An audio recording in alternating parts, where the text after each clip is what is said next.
I'm Shane, and with me, as always, is my guy, Trey. Yes, sir. We got Trey in the building and we got Shane in the building. And we appreciate you guys for checking us out on a Friday evening, coming at you at 10:35. And I'm a little bit taken back at coming at you guys at a 10:35 time because this is our regular time actually. This one was not a whole lot of back and forth on this one. I got in at 10:30. There wasn't any time changes. So yeah, I'm feeling pretty good. And then on top of that, it's the Halloween podcast coming up. Um, so if you guys do plan on celebrating Halloween in 7 days, so it'll be next Friday, I think, which is kind of scary, but it's on a Friday, but it's the 31st. It's not the 13th. So there you go. But yeah, we appreciate you guys for checking us out. If you're listening to us in the chat or in the comment section, let us know in the comments what you're going to be participating in on Halloween and all that good stuff. And I'm very much looking forward to this podcast. We got some Halloween stuff that I have up my sleeve, which I'm excited to break out on. Shane got you 11 over here, but my first question to you, Shane. Of course, you're gonna introduce the people and tell people what you've been up to lately and all that. But as you get into that, I do have a question. Is the last time you were on the podcast, you said that your wife was attending a Sleep Token concert in Portland, Oregon. So I just wanted to know, like, how did that go? Did she say that she enjoyed it or what? So yeah, I'll throw it back over to you to get your introduction. All right, so like always, man, this is a Halloween podcast. Trey, I appreciate you. My bad when I paused to say your name. It's because I was looking and a notification of our podcast came up and it like froze me like a deer in a headlight. So I was like, ah, but no, no, everything's been going good. The last couple weeks before this week, I was pretty busy. I do apologize for not having the streams going on, but this last week I've been streaming again, and I plan on streaming tomorrow at 10 a.m. for the paid members. Road to Madrid. I made the single limbs top 330 player. Playing a top 100 player tomorrow, first round, second round, most likely a top 30 player. So we'll see how that goes. And then afterwards, I will be streaming the Gauntlet live for everyone. So come hang out, chill. But no, yeah, Tracy, she went to Sleep Token with her friend in Portland, Oregon. She said they're awesome. Like I said, not my cup of tea, but you know, she likes those type of bands, and she said they're really, really good, and they were awesome. And she ended up buying like some sweatshirt or something, a Sleep Token, and then I forgot to text you, bro, which is my bad because I didn't get home till like I don't know 1 or 2 a.m. that morning. And I was super tired. I'm getting old, bro. Can't hang on like I used to, or remember. But she said the train ride Trey was awesome, man. There are some people actually going to Chicago off that train from Portland, where they're gonna go to Spokane and circle back and go like whatever. But like she said, some of the views were amazing. A lot of cool things on the train. She said the train was really legit, especially if you like scenery that you might not normally see, right? So that answers your question, Trey. It piqued my interest as well because I'm like, damn, a train would be cool. I mean, you don't really hear about that many train crashes or whatever on that shit. And oops, language, $5 off my name. But no, yeah, that's been going on. She had an amazing time. And then basically, I'm just getting ready for Halloween, man. So, what about you, Trey? Yeah, no, that is definitely true. Really, the only train crashes you hear about is when people decide they've had enough and then they jump in front of the train. Thankfully, that didn't happen, but no, man, I've been doing pretty good. Check out my channel, Trey is Raw. I'm gonna be dropping some videos on that. Trying to stay more consistent with that, but overall, Shane, I've just been grinding. Excited for Halloween coming up. But I did want to get into the Madrid tournament because I remember you texting me. You said that you had another inconvenience in the game. You said that you had to do all this stuff to you had to remove training or else it wouldn't let you into the game and all this. And then even with that, because I'm reading these text messages and I'm thinking, yeah, this is it. I can't foresee him overcoming the odds to get to single eliminations. But this is two MCS tournaments in a row. You made single eliminations back to back. So how are you feeling about the fact that you're doing pretty good? You made back to back single eliminations. Um, the stuff that I'm not even going to say that the stuff that EA put you through with that. Put Trey, it's wild, right? I mean, I'm sharing this info with you, and I'm just like, dude, they're like, get these most feared players. I spend some money, get most feared players, and all of a sudden I can't play it, bro. Can't figure it out. Nothing's going right for me. I literally had to take away training points, you guys, on all my players, and then redo it, and then it luckily worked. But like, that's like, I don't know exactly the third or fourth time that EA has kind of screwed me this year. It's been really, really frustrating on that part. I'm gonna be honest, like this Madden is not my favorite. Like even winning enough, like I win way more than I lose, so it's not like I'm being a sour apple. It's not one of my favorite Madden games. It definitely has it had potential. There's just certain things that like I'm not impressed with, but like it is what it is, right, Trey? You fight. Like I can maybe bitch about it or complain about it, but you got to keep moving.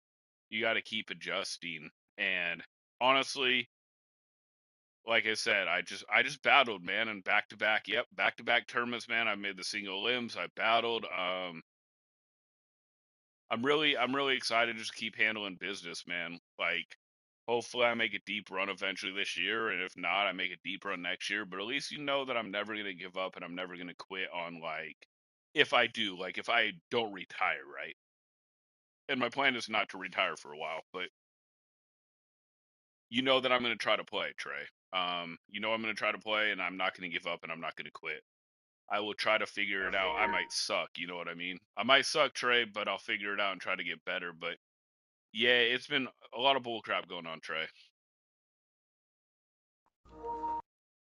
Yeah, no, definitely. It's been a whole lot of bull crap. I mean, you're dealing with EA, you're having to do all this, stuff and I mean, like I don't remember like do you remember a time like this has been a thing where like in previous years you had to go back and forth having to remove your players and having to reset everything because I feel like this is kind of the first Madden that you've really had to go through with this. I mean, every Madden has its issues, but like from a technical standpoint of doing all this to even get in the game, I feel like this has been the first one. So why do you think and are other people having these problems too, or is it just kind of you that's struggling with these issues?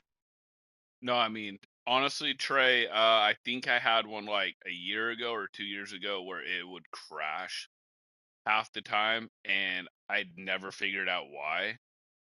But this is actually more annoying for me than anything because it'll kick you out and log you out and all that stuff. Like, I don't know. I think I've had like two of the last 4 years where it's been like a little bit of bull crap, and I think this is the worst one by far. I'm not the only one, but we are the minority, if that makes sense. Like, there's enough people that are having it. Like, people have written me, asked me for help. What am I doing? Because their lineups are crashing too, and in live streams, I'd have people come in and be like, "Yo, is it working for you? I saw your video. Whoop de whoop." Nah, man. So yeah, I mean, I don't think it's a lot, but there's enough people. I'm in the minority, but there's enough people that are having these issues, Trey, and like it's pretty bad. Especially, like when they want you to play a game and they want you to spend money, because they really do. Like, here, I'm gonna just be honest with you, Trey. Like, I've spent enough money this year, dude. Like, it's pretty close to having the best team. It's still not, but it's better than I have had in the last like 3-4 years. The only one that I can remember was like, I can't remember exactly, Madden 20 or Madden 21, where like I spent a buttload of money and even more than this year, and you just can tell the difference. Players matter, and I'm saying that right now. Like, if I played somebody who had a worse team than me, and they're like, "Yeah, your players matter," I'd be like, "Hell yeah!" I wouldn't deny it. Players matter, Trey. Don't let anyone ever tell you. Don't let any pro say it wouldn't matter. The only way it'll matter is if like I'm a 90 overall and I'm playing 89 overall Henry. Well, yeah, my team's better overall, but he's a better player, so it equals it out. But a 90 overall versus an 86 overall or 87 overall will make the game a lot closer and possibly make the person who has the worst team lose. And that is really a main reason. But yeah, Trey, it's just been one of those years on Madden. Yeah, no doubt. It's definitely been one of these years. Hopefully EA gets their shit together. Oh, I swear that's 5 cents in the jar. But yeah, hopefully they're able to get it going together, and as we move on to the MCS season, we're seeing less and less of these issues. All right, Shane. So I want to talk to you about Madrid, right? This is a tournament that kind of came out of nowhere. We talked about this on the podcast about how it kind of sprung up out of nowhere. And my next question would be, did you notice, was there, maybe like less competitors in this tournament as opposed to, the other MCS tournaments, or do you think that the level of competition was still the same? Obviously you probably still have the top guys that competed in these tournaments, but do you think that there was a lot? Maybe there was a lot of good people, but then like the other people didn't get a chance to play on that, and from that, are you liking the Madrid tournament? Are you glad that they did this tournament overall? I love your question, Trey. Now, here's the thing. So, here's how I say it. There is way less people trying out for this tournament than in the other tournaments. And I know it's because it's MCS, but it doesn't count towards MCS points. And they sprung it up at the last minute. But, I mean, there's way less, bro. I think there's only like 1,500 or 1,600 who tried out, where it's been between 5 and 12, 5 to 15,000 trying out for a top 544 spot. So, like, I mean, you should get in if you're good in this tournament. But what I will say is all the top competition, bro, they're right there. They're playing. So all the best players in the world are playing. All the top players are playing. So I mean, the only difference is like there's probably 300 to 400 players that are like so, like they'd be good, in the neighborhood or be good online for normal people, but they're not good enough for these top tier tournaments. And then the other 800 out of the whatever, the 1,200 or 1,500 that tried out, they're good. They're really good for overall people, even in tournaments. And then the top 300-400, you got like the top of the top pros, Trey. So all the top of the top players, man, they played, Trey. It was just a little less for the general pro MCS players. Yeah, definitely got you. So all the good players played, but the problem is that there was less people because it was last minute, and on top of that, it didn't really actually count towards the MCS points, so that's why it was kind of whatever. All right, Shane. So basically, EA Sports, right? This is a Madden podcast. This happened pretty recently. It was kind of all over the news. Something that's been looming for a while. EA Sports and the NFL, all right, they extended the Madden NFL franchise agreement. This is something that you've been following Madden for a long time, and you always wonder, like, when the contract is up, is EA Sports going to partner with another gaming company, but they ended up extending the Madden franchise. And, my 2 cents on it before I pass it to Shane to see if he has anything he wants to say is, I get that a lot of people are mad, and I'm kind of, EA Sports to me, and I've said this, and I will continue to say this, they're probably the most incompetent billion-dollar company that I've ever experienced with. But when you're someone that says, "Oh, Madden's the same game every year," whoop-de-whoop, well, Madden is going to go to another studio that has the same representation that EA Sports has, right? So they're not going to go to like a mom and pop, video game developer. So you're talking 2K Sports, and really that's it. And so if you're someone that's frustrated with what Madden does, you can go over to 2K and look at their basketball game, even the WWE game, and you'll find that a lot of the people that play the game, they say literally the same stuff that we complain about in Madden. So there wasn't a whole lot of options. I mean, if they went to 2K, it would feel different because obviously it's a different company with a different engine, everything else to it. But I think over time it's going to change at first, but then it'll take less than a year for you guys to start complaining, and then you'll have the same complaints all over again about 2K. So, but that's just kind of my 2 cents on it. I kind of seen it coming. I didn't see, NFL. I don't know what it would take for. Maybe that's a conversation we'll have for another time. But I don't know what's it gonna take for NFL to drop EA Sports and find another company. I personally think it would have to be something like so catastrophic for them to drop EA Sports and go with another company. But Shane, did you have any thoughts on that? I mean, no, you basically hit the nail on the head, Trey. Like, I mean, to me, it's whatever company they're with is whatever company they're with. Um, for Madden, doesn't matter if it's 2K or EA or like whatever you want to talk about. Like for NBA 2K or any NBA game or any Madden game, no matter the company they have, I mean, the same people are gonna like parade it the same way, and then the issue is the players, the pro players are gonna break the game, right? They're always gonna be able to break the game.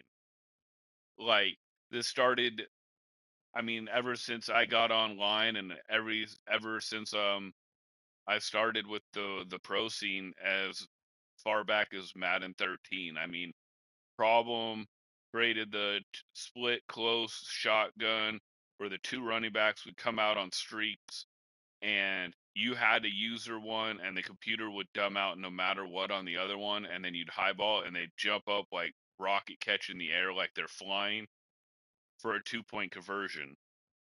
So I mean, they'll always have it, or I think it was whenever Michael Vick was super popular on the game, 03, I believe, or 04.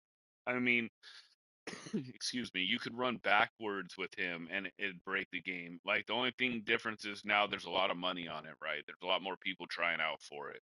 Like you look at me between, when I made it on Madden 13 to now, like I've said it, on the podcast plenty of times, I would smash me compared to back then. Like it wouldn't even be a good game. Like it'd be 42 to 14, 42 to 7. And the reason is like there's a lot less people playing. Now there's a lot more people, so there's going to be a lot more voices. But the same pros trade, they're going to break the game no matter whose company is running it. So I don't think it'd matter in the end. Like I think it'd be the same points. I think they'd be like, "Hey, I thought that when Madden left EA, this insert company's name was going to fix it, but it's still broken, and it's going to be always broken if the pro players, figure out how to exploit it, which they always will. Like I think I'm in the minority here as a pro. I think switch sticking dumbs the game down. Like a lot of people switch stick like they're on the yellow pages in the phone book. For you young kids, I don't know what else to tell you. Look it up. But I that's why I was hoping my EA guy was right where they'd cap it at 3 pre play or per play, and they never did. But yeah, Trey, I just don't think it mattered to answer your question. I don't think it matter what company. Yeah, no, exactly. It really doesn't matter. And again, like this isn't me saying that I have faith in EA, but I mean it's like but yeah, it really doesn't matter because at the end of the day, every company that's an alternative, it's probably not going to be too better. I mean, it's like you have Mitch Trubisky. If Mitch Trubisky was a starting quarterback, there's not a whole lot of free agents out there that are going to be better than him. So it's like you might as well just stick it out for a while and then try to improve in the meantime, and then get right in the draft. So that's kind of what I look at it. But you, so I want to talk about the patch. There was a pretty significant patch that happened in Madden, and if you want to stay in tune with all the patches on both college football and Madden, make sure to subscribe to Shane's YouTube channel. He's got you covered on everything related to patches and stuff like that. But this was a pretty significant patch, Shane, that EA Sports just dropped on us 2 days ago, and for the ones I did get a chance to see, and I'm kind of throwing myself in this because I didn't really get to see, but I've heard some people talk about it. What did they patch? And then since you played on the patch, do you think you like it, love it, or kind of indifferent towards it? Honestly, Trey, here's the thing. So they had a huge patch. They've been basically kind of following what college football does, basically. So if you have college football and you see the patch that I put out, it basically is the same thing that you'll get on Madden, maybe a little bit different. The contains aren't as good as they try to proclaim they would be for a QB contain. Like Lamar Jackson can break the contain still, the new card that came out. Also, um, the main thing, Trey, honestly, that I've seen a difference of is the scum kicking is dead now. They fix that, so congrats on EA on that. I'm being honest on that. Like, congrats. They fix scum kicking. I don't see any of the motion glitching working, so congrats on EA again. Um, the main thing that I have seen is the users basically the there's more picks, Trey, now. So that's one thing that I've noticed in the patch. So those three things are the main things. Contain doesn't work as well as they proclaim, so that's a negative. Um, no more scum kicking. Congrats, EA. No more motion glitching that's been working or OP so far that I've seen. So congrats, EA. So I mean, they did, and there's more. Well, I think I said it, but more catching by the defense, which is really nice, Trey. Yeah, no scum kick is definitely a huge W. And I'm gonna tie in my next question because this question is just a short one. It doesn't really need a whole lot of drawn out to it, but I'm gonna pair this up with my next question. So going into single eliminations, when is single eliminations for you? Do you know what your opponent is going to be? And from the last tournament you did, what are some mistakes that you've noticed in your last game that you're going to try to improve on in this game? And then my other short question is prior to Scum Cake being patched, is that also something that was banned in the MCS? So the the single elimination is tomorrow at 10 a.m. Pacific time. For anyone who is a paid member, they can watch it on stream. Hopefully, I kick butt. I mean, I'm not the favorite. I'm playing a top, I think, 100 guy, top 120 at worst. And then if I win, I play a guy that gave me trouble and beat me in Gauntlet a few weeks ago, named Haha Joker. I gotta honestly, bro. I just have to play smart. Like sometimes in the morning, especially, I'm not as good, not as sharp. But I have to play smart and just play my game and trust myself. Treat it like just a normal game. and just try to do the best I can, right, Trey? I mean, that's what you got to do. You got to treat every game like it's just the same game. Like, obviously they're not. Some games have way harder or way higher outcomes, pro or negative. And yeah, those like the scum kick and the motion glitch were banned in the MCS, Trey.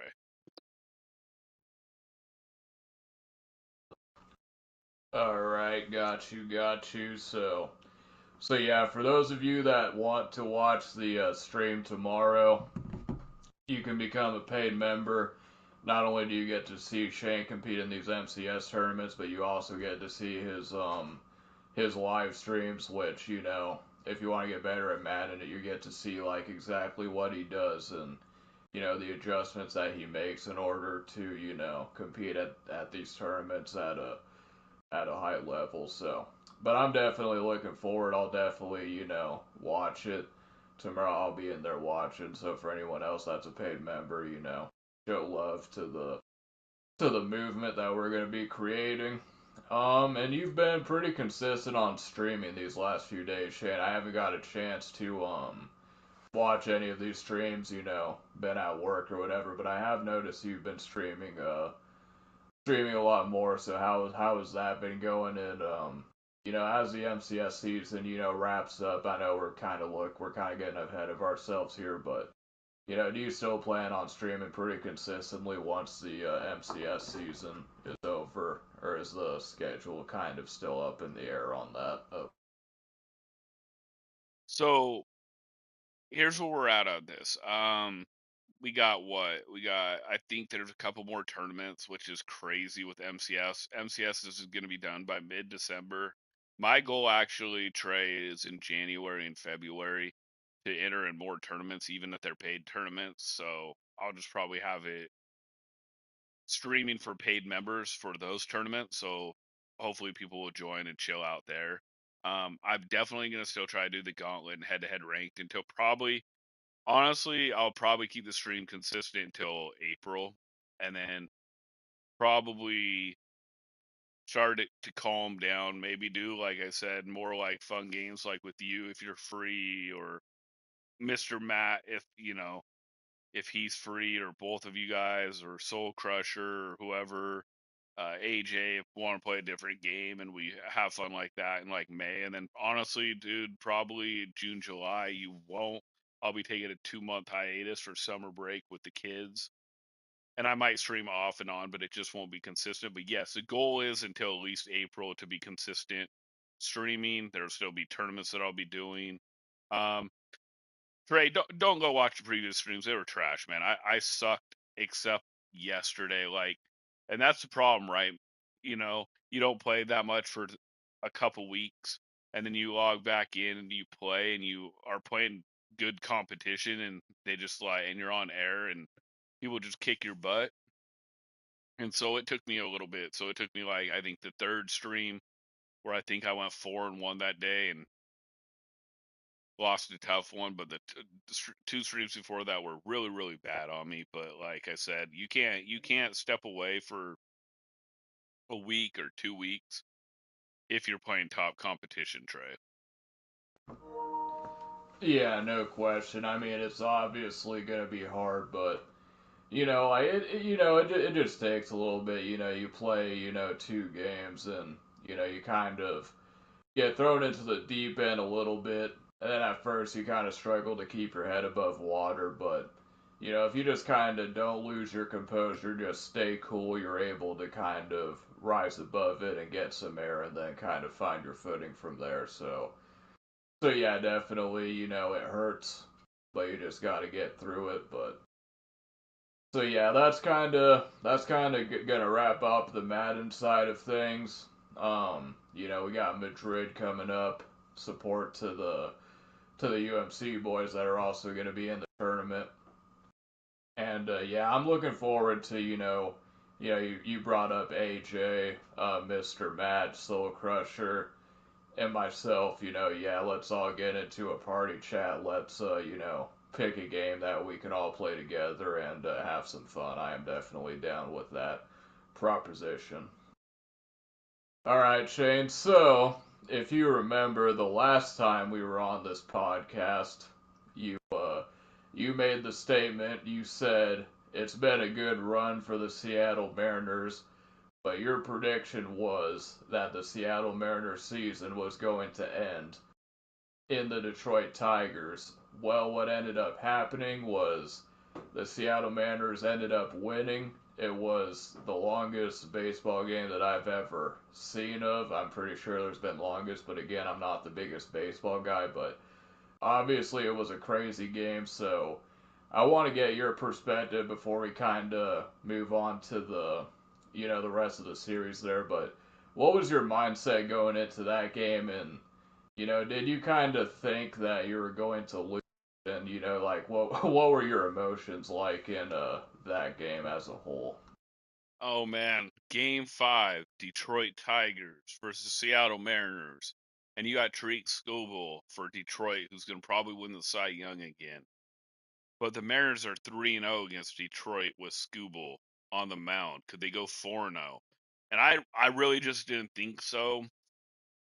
And honestly, there was just so much magic going on and so much, extreme highs and lows. Like I believe Detroit had 2 on with 0 outs in the 11th inning, and they tried to come home on a ground ball, and Gino Suarez threw out the Detroit Tiger at home.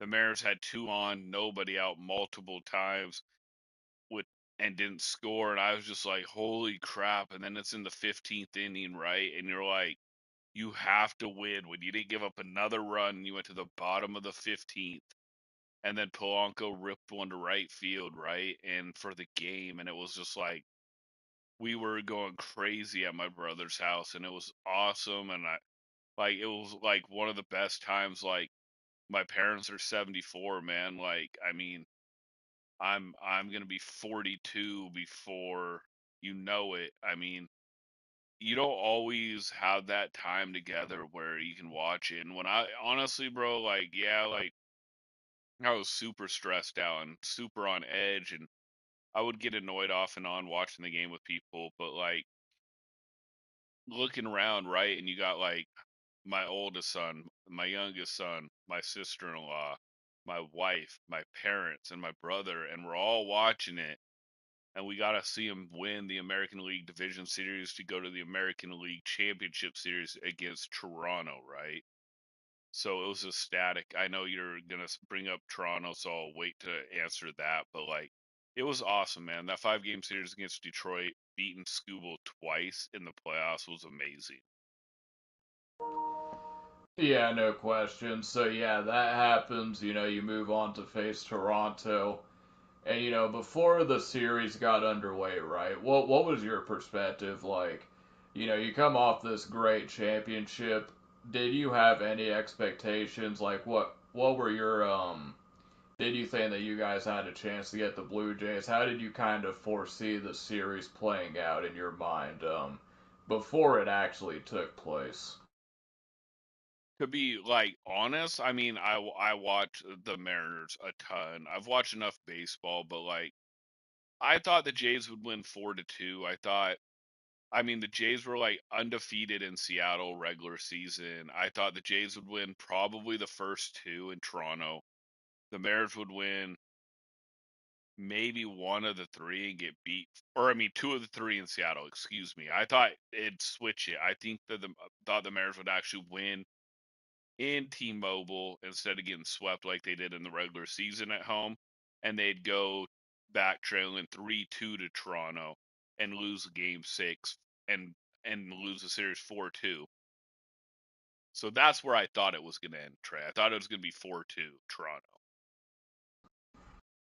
Yeah, and Seattle definitely had their chances to take it home.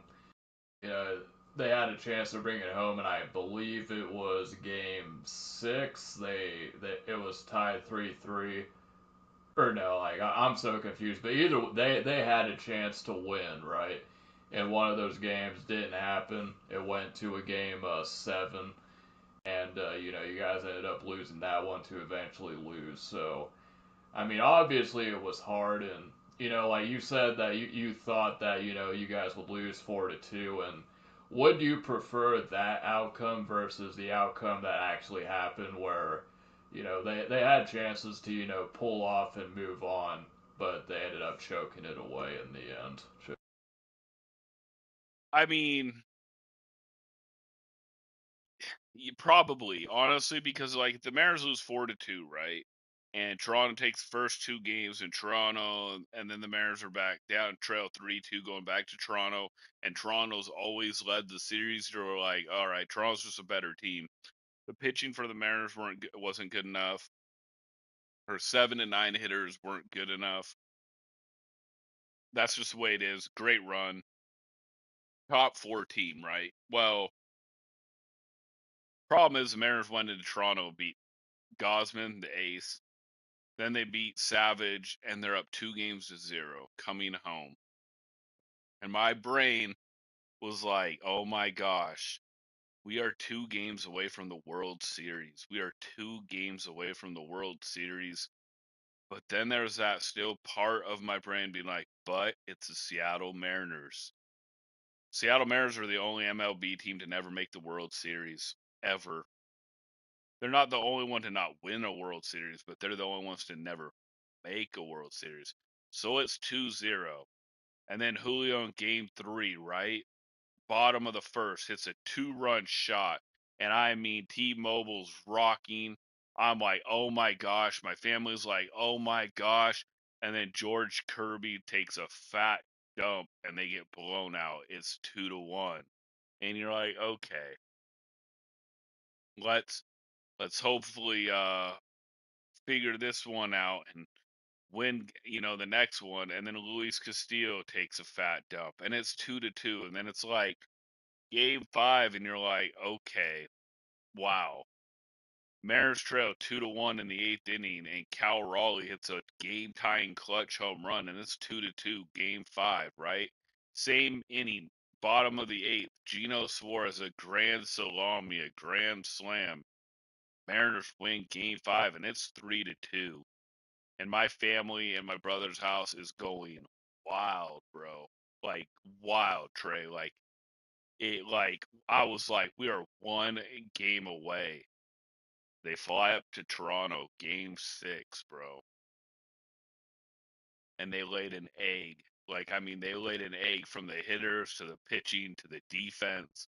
They had 3 errors, the most errors they've had all year in that one game. So I'm bummed out. I'm like, damn. Game 7, we're all at my brother's house again. We're all there. Julio leads off with a double. Naylor gets a base hit, Trey. We're up 1-0. Then it's 1-1 right away. Kirby's on the mound. Julio homers again. It's 2-1 Seattle. I'm like, come on. Okay. Still a lot of game left. But then we get to later innings. Cal Raleigh homers. It's 3-1. We're 9 outs away, bro. 9 outs away. And then walk. Then single. And then a swing that broke all the Mariners' hearts, fans, players alike. A 3-run shot by George Springer, and basically that was the dagger that wrapped it up. Mariners lose 4-3. And when I say you could hear a pin drop in my brother's living room, I really mean it, bro. And like, I woke up the next morning and like people were gonna be like, "All right, dude," but it felt like somebody died in my family or like somebody dumped me. That's how bad it was for me. Like it was one of the worst feelings ever. And then I had found out that my brother was gonna surprise me with World Series tickets, bro, in Seattle, and it was just like, yeah, like, of course the Mariners would, of course the Mariners would collapse, like, and then like I don't know if you heard the thing, but like you could hear Julio in the post game when Brian Woo's getting interviewed, screaming pain and sadness of losing. I mean, so like obviously the players care, right? Like when people are like players don't care, they're wrong. Excuse me, they care. The difference is they get to go home to their, mansion and millions while we go home to our, much less money. But they care. Like a lot of them care. But nah, man, it was one of the roughest things ever, Trey. Like, I honestly, bro, I don't like I've told you before, man. I'm a diehard baseball fan, first love. Religiously watch or listen to the Mariners every game. I'm not sure if I'll ever see a World Series, bro. But that's where I'm at on it. Yeah, no, definitely. It was definitely a sad way to go out. And baseball is your first love. You've been following the Mariners for a long time, and you're still a fan even though they do something every year that kind of hurts you and puts puts you in a pit of despair. And you said you wake up in the morning and you feel like you've been dumped. You feel like someone died in your family, but you're loyal. They're gonna get it together, and I think they'll be back. But I guess like moving forward from this, you have the Dodgers and the Blue Jays in the World Series. And I guess my first question, this will be a two-parter. Say the Seattle Mariners were to beat the Blue Jays, like what do you think they had a realistic shot of competing against the Dodgers in the World Series, and do you think that the Blue Jays have a shot at beating the Dodgers, or do you think the Dodgers are going to win the World Series? Of course, I'd want to say the Mariners have a shot, right? And I believe the Jays have a shot. I didn't watch the World Series game one tonight, man. It's like I just don't have it in me. Maybe I'll watch it as it progresses. The Blue Jays actually beat the crap out of the Dodgers at home tonight. Um, both I believe Seattle and Toronto had shots to beat Dodgers. Do I think the Dodgers are going to still win the World Series? Yeah, I do. I think it'll be 4-2 or 4-3 against the Dodgers beat the Jays, and I think that's what would have happened against the Mariners. The only thing that sucks is like there's no salary cap in baseball, right? The top two salary cap teams are the Dodgers and the Jays. The Mariners were, I believe, number 16, and that's where I'm at on it. Like they said something like it's been 22 years since a team with the middle payroll has made the World Series. It's usually a top three or top four payroll. So the Mariners are going to have to spend a buttload of more money.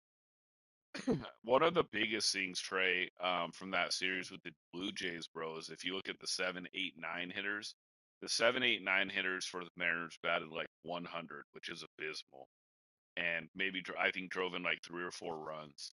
Where the Toronto Blue Jays 7, 8, 9 hitters, they batted I think like 284 or 289 with like 12 RBIs. That was really the game because the Stars basically showed up for both teams. It was the non-stars, bottom of the order that was a difference. And right there, you look at the payroll, right? The Mariners are 16th, the Blue Jays are 2. There hasn't been a middle of the pack payroll team making the playoffs or the World Series in 25, 23 years or whatever it was. But I do think that Mariners and Blue Jays have a chance or would have had a shot to beat the Dodgers. I just think the Dodgers will probably beat Toronto 4-3, maybe 4-2. But now that Toronto's up 1-0 against the Dodgers, I think it'll be 4-3 Dodgers winning the World Series. Like the Dodgers should really win the World Series. If the Dodgers don't win the World Series, it's a huge upset because they have double the payroll that the Blue Jays have. Yeah, no question. So, and this is going to be another two-parter, kind of both kind of. I mean, they're like baseball questions, but they're kind of not related to each other. So, I mean, you said payroll in baseball. So, in baseball, is there more of a salary? Like, is there a salary cap in baseball? And like, so do teams kind of manipulate it, maybe? And like, some teams just spend more than others, even though there is a salary cap, but teams just kind of, figure out ways to spend more than the others on the payroll side of things. And, something else you said that was interesting was you said your brother would have surprised you with World Series tickets. And so, you buy a World Series ticket, hypothetically, I'm assuming it's just one game, right? Like, or do they have, like, all inclusive, World Series tickets where you buy an all-inclusive like World Series tickets and you get to see all of the games, or kind of how does that all work? So There is no salary cap at all, Trey. Um, it's up to the owners how much they want to spend. And the Dodgers did some like shady stuff in my opinion right now. Like I think they're paying like Shohei Ohtani like 2 million a year, and then in his like final contract year of like I don't know year like I'm exaggerating here, but like year 15 and 16 they're gonna pay him like 100 million or whatever each year, and they did it so they could spend more or the owner would have enough money to get way better players like so there's no salary cap, so it's basically like the NFL pre 1994, Trey, where like the 49ers or the Dallas Cowboys were winning it all the time, or the Pittsburgh Steelers in the 70s. Yeah, secondly, with the whole World Series thing, my brother bought a hotel 2 blocks away from the stadium, so we would just been able to walk down and be in all the festivities. And they're only single game, bro. So I'd have went to game 3 only. But I mean, that would have been one of the most legit crap ever, and I would have been able to go with just my parents and my brother. Like that would have been awesome, man. But I don't know, it just wasn't in the cards, bro. Yeah, it would have been good, but it's it wasn't in the cards. It was not in the stars, and under normal circumstances, like I get in this circumstance, it probably wouldn't matter because it was your team. You just suffered a heartbreaking loss, but say hypothetically the Mariners just weren't good, right? Say they were like I don't know, like kind of they finished the season in the middle of the pack. They weren't too good or too bad, but they just didn't really do anything. And your brother came to you with World Series tickets. Is that something you'd still be interested in, like go into even though your team isn't in it? And you take away the heartbreak of what you guys went through this year. Oh yeah, I mean that would be cool to still go, but I mean, there's no one really close to me. The only way I'd be able to go is if like we went to Los Angeles, right, for the LA Dodgers being at home. But like, it'd be cool for sure. Um, Definitely if like Seattle sucked, it'd be easier to swallow and go and just enjoy than like I would not want to be at the World Series this year once the Mariners lost. But it oh man, it was a hell of a year, bro. I'll just leave it at that. Yeah, no question. It's been a hell of a year. Well, transitioning to another Seattle team that's kind of, it was kind of hilarious because I remember I texted you, once the series was lost, and I said something to the effect of because I think it was Monday night, and you had the Seahawks playing the Texans at the same time, if I'm remembering correctly, and I was like, oh well, at least the Seahawks are winning, and then you literally said, f the Seahawks. I don't even care about them. Those were your exact words, but I mean the NFC West is looking pretty good right now. I think the Seahawks are 5-2, and the 49ers are also doing very well. Then you have the Rams who beat the absolute dog s. I didn't swear I said dog s out of the Jaguars in London last week. So, kind of, I know that, the Seahawks are probably the furthest on your mind. I don't know if you got a chance to check out the game at all, but, like, what are you thinking of the Seahawks? Because we're kind of getting kind of close to it, and I mean, the Seahawks are kind of in the thick of things. They're sitting at 5-2 currently. But, You know, it was funny because you did say that, and I was like, yo, I don't give a crap about the Seahawks right now, and I'm being honest. At that moment, I didn't because it's a regular season game, right? I love the Seahawks. I love Gonzaga. I probably would have said the same thing honestly if the Seahawks were in the playoffs, and I mean I know you can't, but the Mariners were in a regular season game. I'd probably say I don't care about the Mariners right now because playoffs trumps regular season to all day unless they're fighting for the playoff with the last couple weeks, then okay, it's a little bit different. But now the Seahawks look really good. The defense is really, really good. The NFC West is a hellhole. I think the Seahawks will make the playoffs. I have faith in the defense, especially. They're looking really good. But for me, like, yeah, that moment, like, bro, I turned on the Seahawks Texans game. after I watched Toronto celebrate, like, and literally, like, I was watching, but I wasn't watching, if that makes sense. Like, I was there, but I wasn't there. So, I mean, I definitely I'm moving forward now with, like, the Seahawks and Gonzaga basketball and Spokane Chiefs and have all that kind of fun. But like, yeah, like, I'm not going to get over the Mariners. Like, it makes it easier. It's just like, when you get dumped or you get heartbroken or somebody dies, you get over it eventually.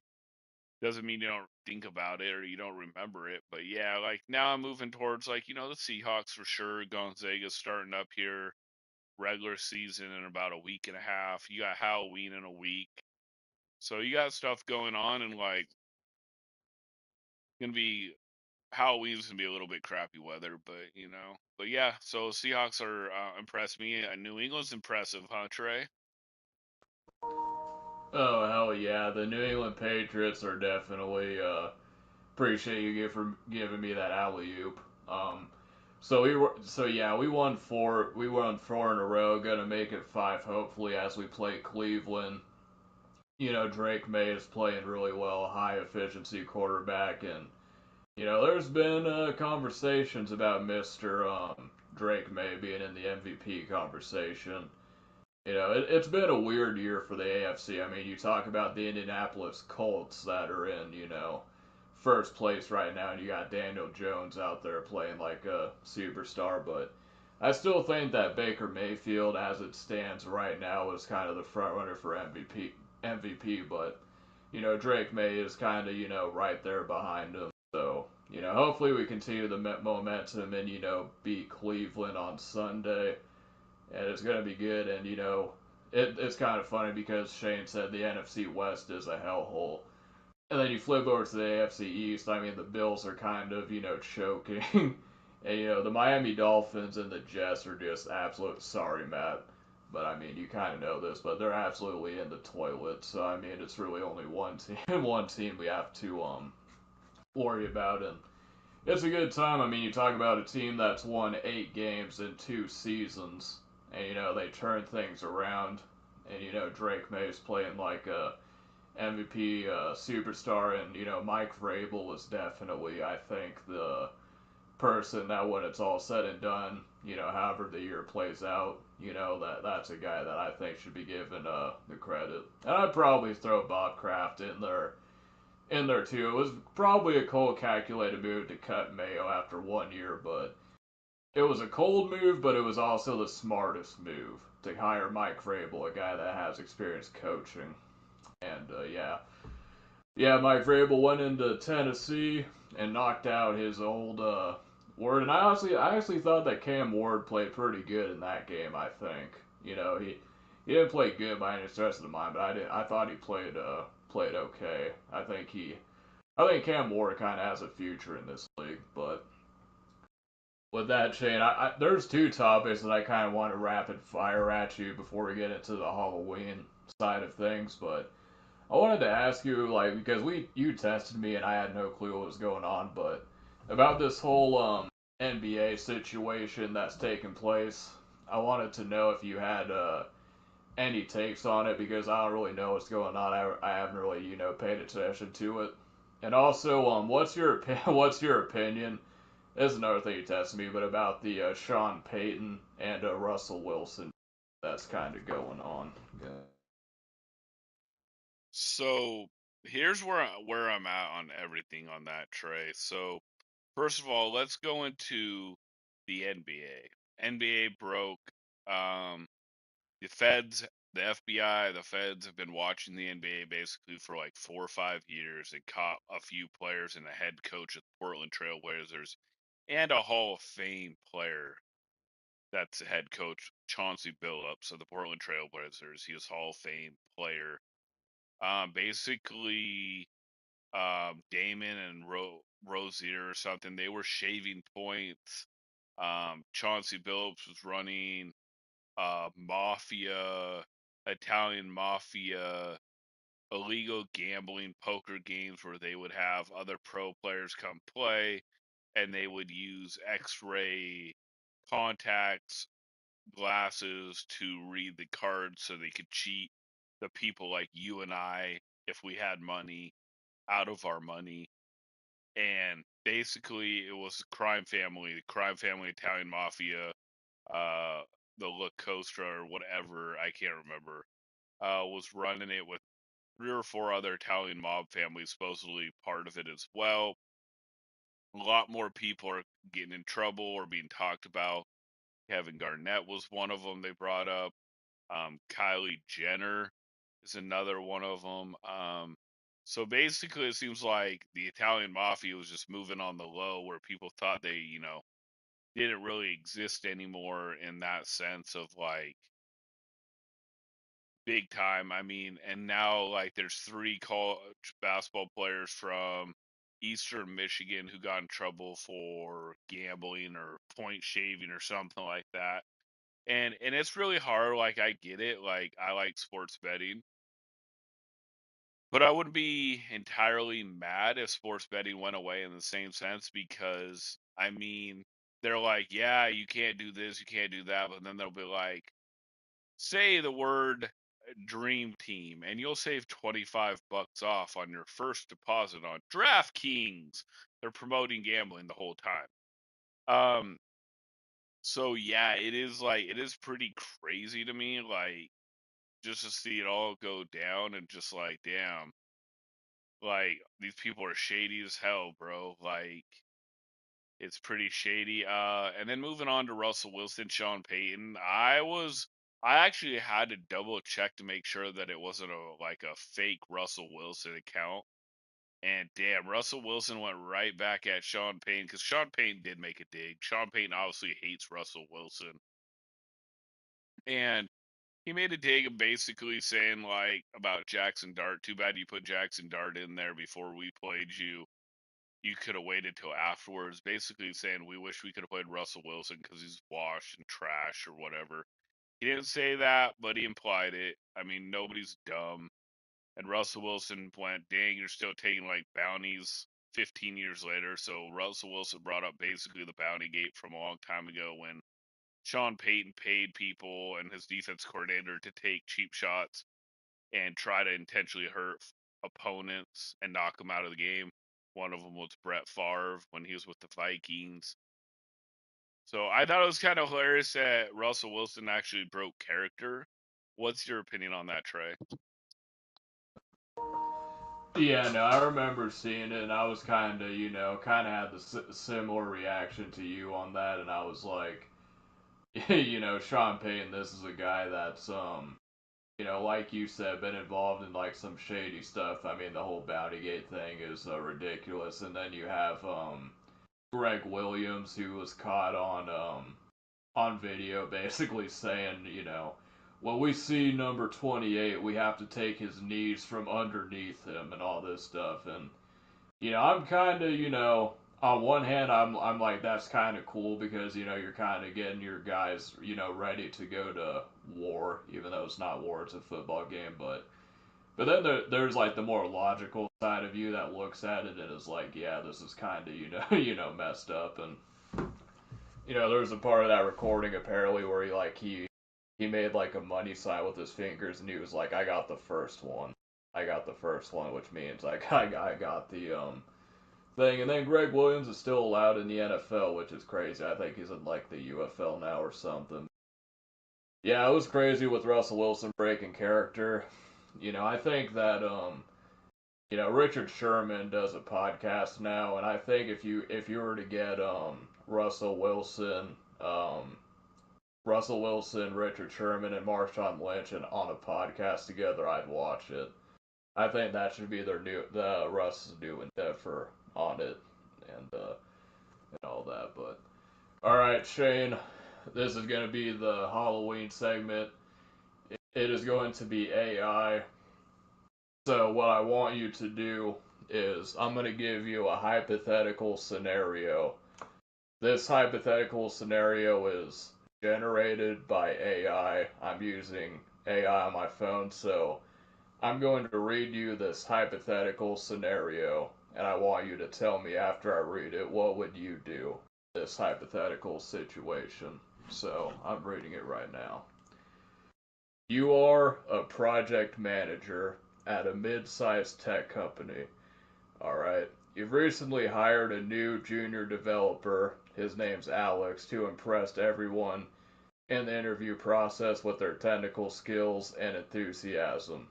Alex is 3 months into the job and has been a fantastic addition to the team.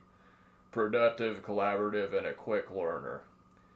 While reviewing the HR files for an internal audit, you accidentally open Alex's original application and notice something you missed during the hiring process.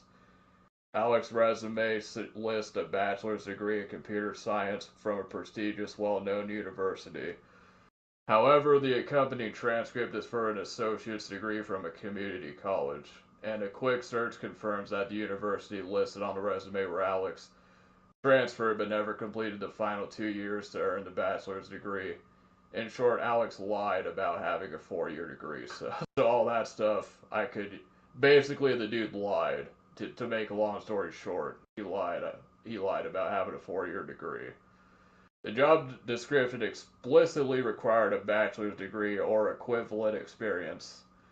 Now, Alex has the equivalent experience now, but he did lie in the documented, so Shane, in that situation, would you report the lie or talk to Alex privately to see if he would confess to it or tell the truth, or would you take option C and do nothing and just go on with it? Is he making the company money? Well, we don't know if he's gonna make the company money because you're interviewing him. So I guess it's like he has the potential to make him money, but yeah, and then he lied about having a 4 year education. Yeah. I mean, I probably wouldn't. I wouldn't hire him then. Well, I wouldn't hire him.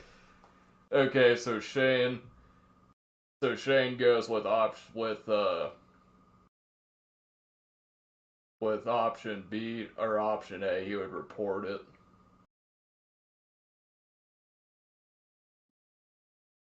Option A. Okay, so yeah, so Shane's doing the moral high ground on this. If he was a project manager and he finds out one of you guys is lying, he is going to call you out on it, and you're not going to be a part of it. So let me see if I can punch into AI if I can get a hypothetical really quick that's more like Halloween based. Let's see. Give me hypothetical.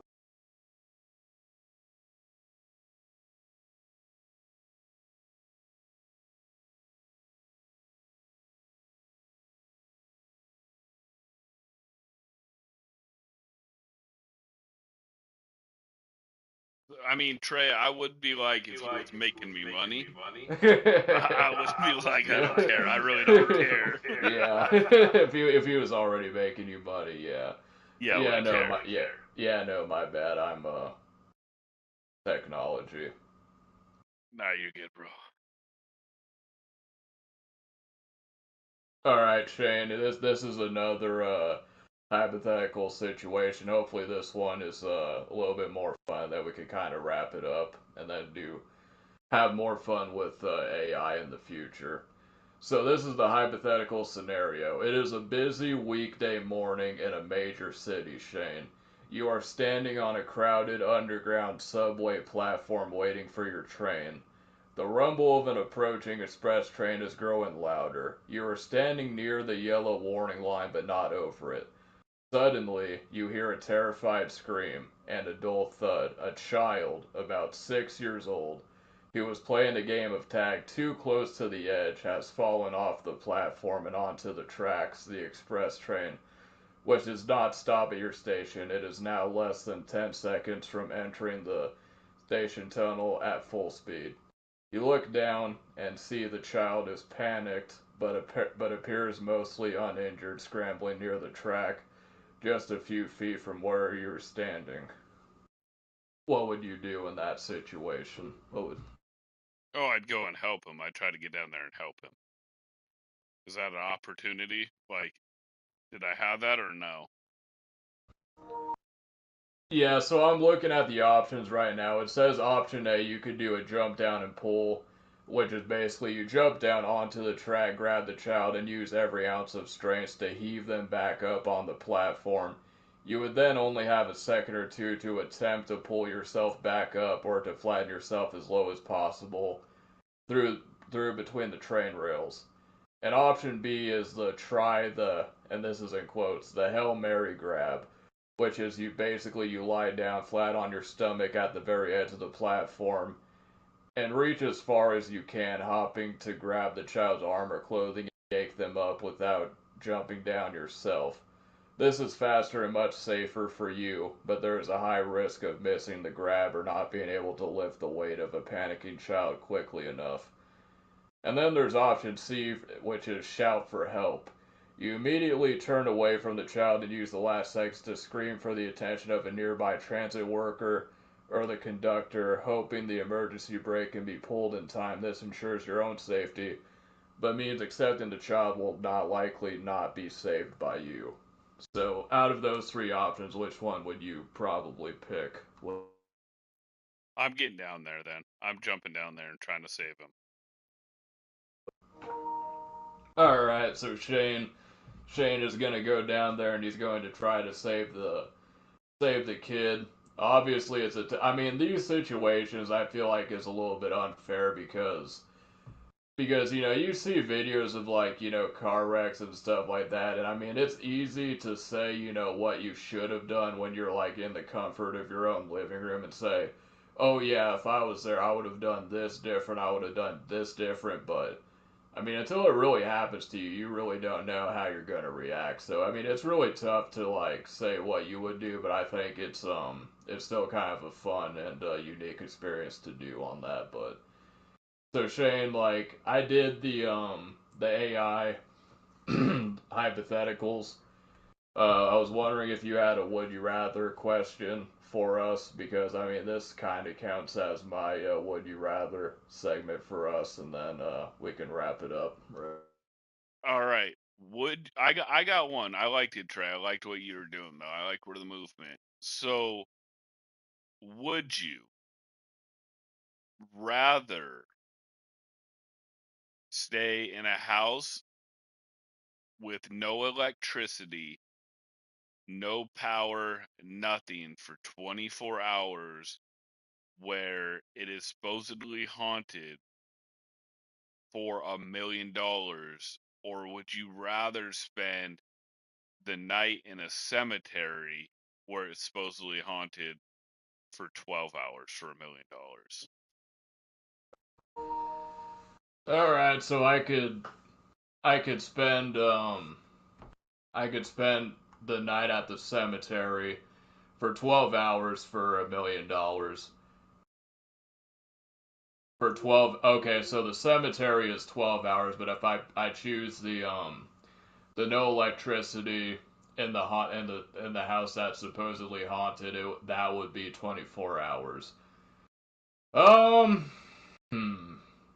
So, say if I were to do the night in the cemetery, right? It's 12 hours. So, if I chose that one, could I bring electronics and stuff to the cemetery, or would that be cheating? No, you could bring electronics. Okay, so I can bring stuff to the cemetery. I would choose a cemetery, honestly. I know cemeteries are kind of eerie, but I think I would prefer that versus just being in a dark house all by myself that's supposedly haunted and like for like a full night. So I'd probably go with the cemetery on that one. What about you, Shane? Dude, I honestly, bro, I probably would do the haunted house. I would probably bring my phone. I don't know, man. I don't know, bro.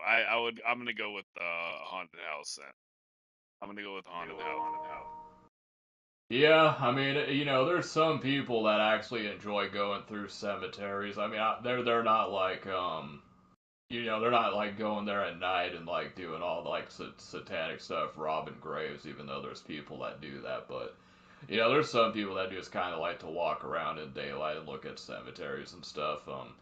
Is that something? I know you're not a big horror guy, but is that something you could ever do? Is like go to like they have the real haunted houses, which I personally don't like those. like you go to a haunted house and you get all these like actors that just like come out and scream at you and all this stuff. It's not kind of my cup of tea, but honestly, like you see some stuff like of people like exploring abandoned houses and like abandoned buildings and stuff. I look at that and I say, yeah, I could probably do that. I think that could be kind of fun. But what about you, Shane? About So I did do Scarywood, which is Silverwood. You know what I'm talking about. It was all right. It wasn't my cup of tea. It just made me want to start swinging on everyone. But also you can't because you know it's for fun. It just like it was cool one time, but for me, I would not like go all the time.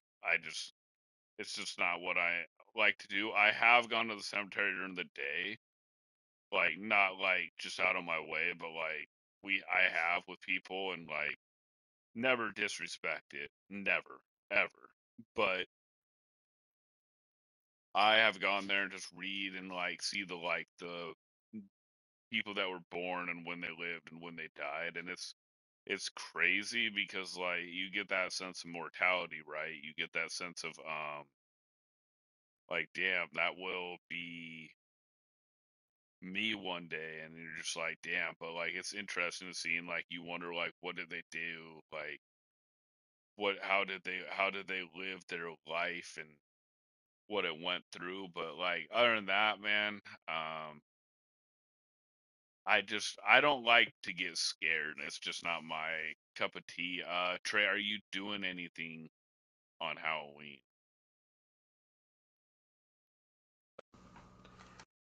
yeah, this Halloween as of right now, I mean things could change, but as of right now, I really don't got anything planned. Probably just gonna, it's probably just gonna be another day for me, and it'll be an off day, I think, because it's a Friday, so I'll have the day off, and I can kind of just do whatever, just hang out. But I know for you, Shane, you're a father, and you got the oldest. I don't know if the oldest trick or treats anymore, kind of what he has going on. He's in high school now, I believe, but. I don't know, and I don't know if your youngest is getting to the age where he likes trick or treating and all that stuff. But is that something that you plan on doing this year, or how is that going to play out for you? So it's funny though. The little one loved Halloween. Like would go up, not be scared of anything at 2, 3, 4 years old. But like he kind of's been scared this year. And he's 5 now. Like of like the big like animatronics or whatever they're called. Like he's been kind of like scared of those. But he loves looking at Halloween lights and all that stuff. I just think that he realized like damn, like it's kind of scary now. Like he's more aware, man. He's more aware. Like he's in kindergarten. But yeah, basically my whole family's gonna dress up because the little one's pumped. So my oldest, he's gonna go as Scream. Um, I don't know what my wife's gonna go as yet. I don't know what my brother's gonna go as, or my mom and dad. But I'm gonna probably post it in the paid membership. But the little one's going as Chucky, so he will be Chucky, and then I'm gonna be like this cool, like lit up kind of thing. Um, and I figured like I'm gonna dress up because there's not always a next Halloween, and there's not always a next holiday. Like innocence goes quick, right? People go quick on things, so like I'm just trying to slow it down. So like I went and got a costume. Like we'll see how it goes, but I'll definitely post it in the paid membership, Trey. All right, so Shane's dropping exclusive content on that. So yeah, it's definitely gonna be a fun. I think it's good that you're taking the time to take trick or treating and then have all you guys dress up. Create those memories that are gonna last a long time. I don't really know if I have. I do have Halloween memories. I don't even remember how old I was. I think I was kind of a little bit too old for this, but we're trick or treating, and it was like I had to pee really like I was trick or treating. I ended up like peeing like on myself a little bit. Yeah, I remember that. That was kind of embarrassing. That's probably the only Halloween memory that kind of really sticks out to me. And like, and, you know, Chucky is like that's probably like I don't like that movie at all. Like I know what it's going for. It's going for like that scary like scary and horror movie mixed together, but it just it misses the mark to me. I never really got into the whole Chucky thing, but with that, we appreciate you guys for checking us out on another edition of the West Coast Podcast. We will be back at you guys. I think it might be you know, it'll be November time, which is crazy. You know, Halloween's gonna come and gone. We're gonna be getting into November. Thanksgiving's gonna be coming up, and it'll be the holiday season, which means I'm going to be happy.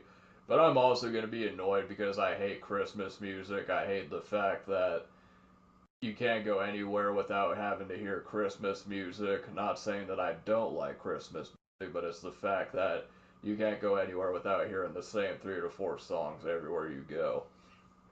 But yeah, that's kind of all I got. I'm gonna throw it back over to Shane for close us out, and you know, make sure to get the paid membership for Shane to see him compete in the tournament tomorrow. It's gonna be good. Be there and subscribe to Shane because he's got you covered on, you know, tips. He's going to be streaming for you guys. He's going to be giving you guys some pretty good content, which he's been pretty consistent over the months. So shout out to Shane with that. So throw it back over to Shane. Close us out for another edition of the West Coast Podcast.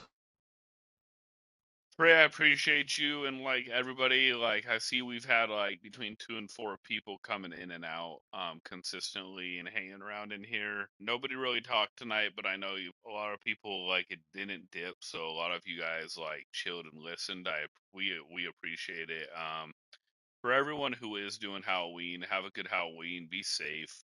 If you got little kids, obviously you know the deal. Look for the cars. Look for the traffic. A lot of times, most people are good. So we will see you in early November, and we will get on that. But yeah, so go check out Trey on his channel, on his YouTube channel. He's gonna have some fire videos, and hopefully you guys keep hanging around with us. I appreciate it. Have a good October 31st, and we will talk to you a week after that. Thank you.